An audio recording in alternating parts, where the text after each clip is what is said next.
Hello everyone, Alistair Gold here. We got to the end of the transfer window.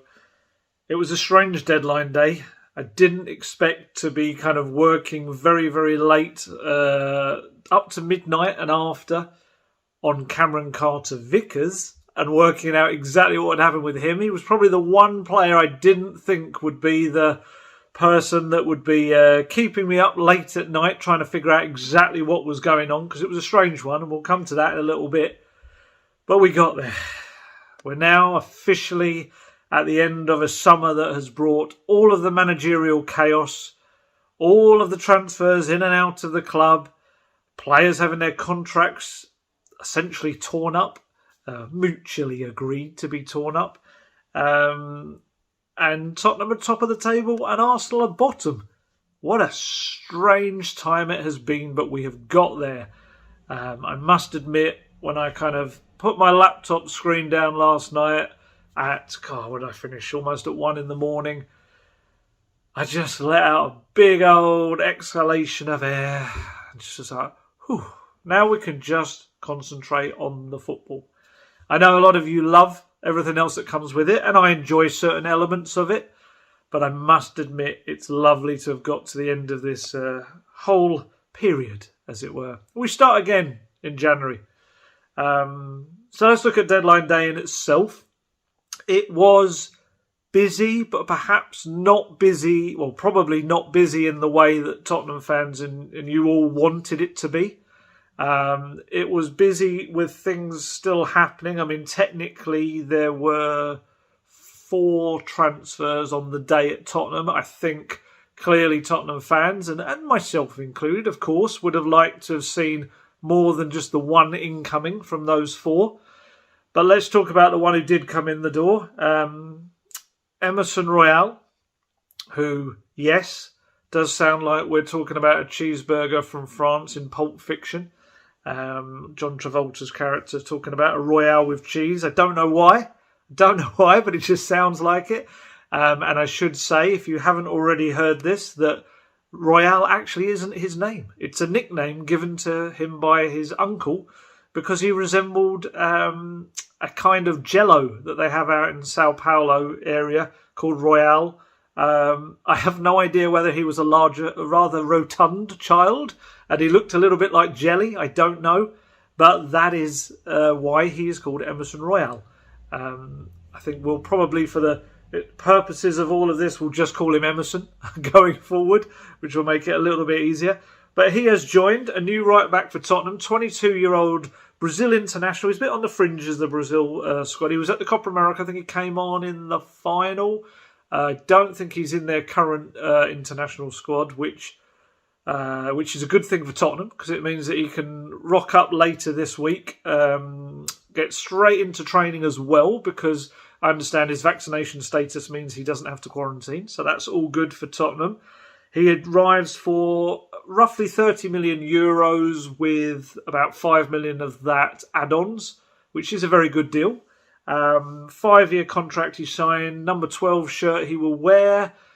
It's quite an interesting one with him because I kind of felt a little bit sorry for him. Not sorry that he's coming for Tottenham, gutted. More the fact that, you know, if you haven't had the chance to read it, it explains it really nicely in his own words. His Instagram message to the Barcelona fans. In essence, he just always dreamt of playing for Barcelona. That was his dream as a kid. They were his club as a kid. And if you're not aware with Emerson, it was a joint financial agreement between Barcelona and Real Betis that took him from Athletic Mineiro in Brazil across to Europe. And the deal saw him play 2.5 seasons at Betis, and then Barcelona had the option to trigger, I think it wasn't a lot of money, I think maybe 9 million euros, something like that, to then take him to Barcelona, which had just happened. He'd had his unveiling with the president. He'd done, you know, that classic kind of keepy-uppy thing, had all the photos, one for the future, they declared, played a few games, and then suddenly, this financial problem that has been growing and growing and growing at Barcelona came to such a head. Fabio Paratici, I'm going to pronounce it right this week. Fabio Paratici went over to Barcelona to have a little look at what he could potentially get out of the club. Spent a couple of days there before coming back just in time for the Watford game. And one of the players they spoke about was Emerson. And Barcelona were like, we just need the money. So they accepted it. Emerson at first obviously wanted to stay. He wanted to have his dream move to Barcelona. And he was just told by the club, we need you to go. Unfortunately, we just cannot afford to turn down deals right now. We saw Griezmann go late in the window as well. The Barcelona squad, it just barely resembles the squad of previous seasons now. It's incredible. It'll be amazing to see what happens to them in La Liga this season. None of those star players really that you'd associate normally with Barcelona, certainly in attacking areas.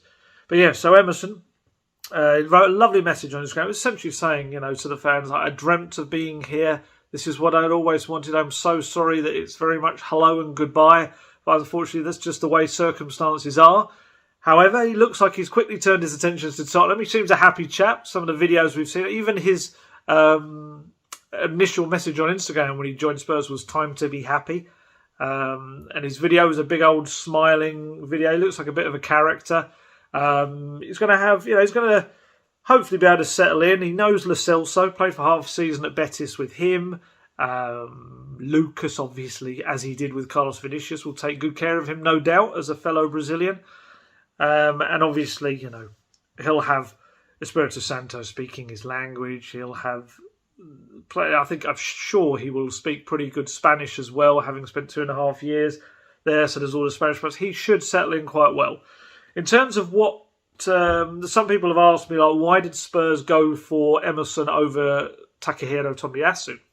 And what I'm told was eventually it just came down to the decision of what kind of right back Tottenham really required, especially with Japhet Tenganga's kind of emergence, I'd say, in really, really hitting new heights.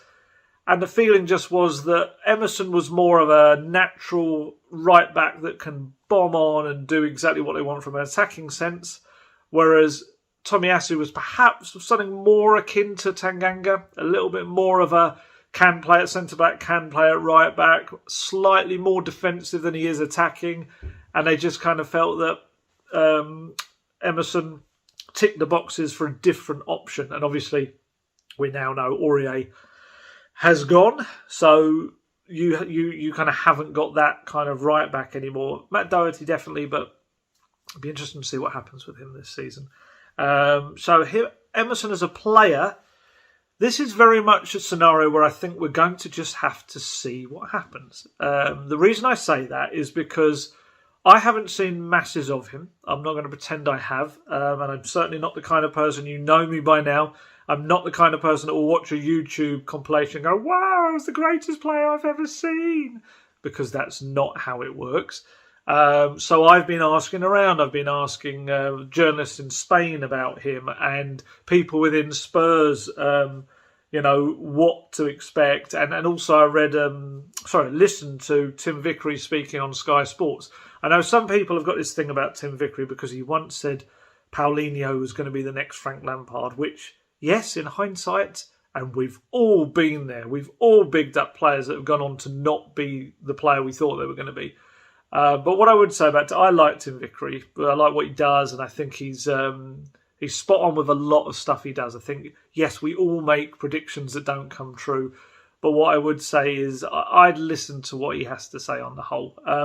What he said about Emerson was, obviously, he'd have seen more of him in terms of playing for Brazil and stuff like that. He thinks that he's very raw, still got a lot of kind of developing to do. He's only 22, so that's quite right. One thing I'd say that sounds like could be disputed slightly is that he looks at him more as a pure attacking right back, whereas some people who have seen him in playing for Betis said that actually the defensive side of his game is pretty good. But yeah, it was quite a mixed review, I felt, from Tim Vickery, and so I also asked around a few journalists in Spain, and their reviews were quite mixed as well. It was very much he's a work in progress. A lot of people pointed to the last season at Betis and said he did very well in that season. That could be the sign that he is now developing, and that could be what Tottenham have seen. And those I spoke to in and around Tottenham have said that the feeling that they've got about him is that he's athletically superb, fitness levels are incredible, he's going to motor up and down that side. They think technically, maybe not entirely what you'd expect from a Brazilian, but certainly has the ability to get forward as well. So, as I said, very much one that I'm going to kind of just judge with my own eyes. I like to do that with players, managers, whatever. I like to listen to what other people have got to say, note it, but not let it define or guide what I believe about a player. So, looking forward to seeing how he settles in at Tottenham and what we see of him. I should think he should be pretty match fit. He should be ready to go straight off the bat. Let's see. So, his arrival obviously then created Tottenham Hotspur Fullback FC, where as a club they had 3 left backs and 4 right backs, and clearly that's too much. Out of the right backs alone you could have a 5-a-side outfield team there.